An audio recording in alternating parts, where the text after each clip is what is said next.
तुझ्या असं लक्षात येईल की माझ्या लक्षात आलंय राम काय? की मी चुकले. हां?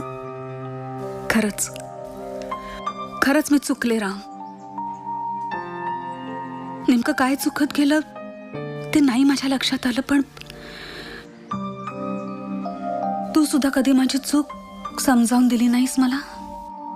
आधी वाटलं तूच चुकतोयस, पण आता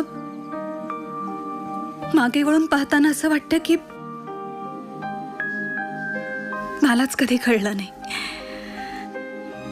तू काय आहेस. हे बघ रागिणी, राम, तू किती पॅशनेट आहेस प्रेमाबद्दल, नात्यांबद्दल. मग का ते मला तुझ्या वागण्यात, तुझ्या बोलण्यात कधीच दिसलं नाही.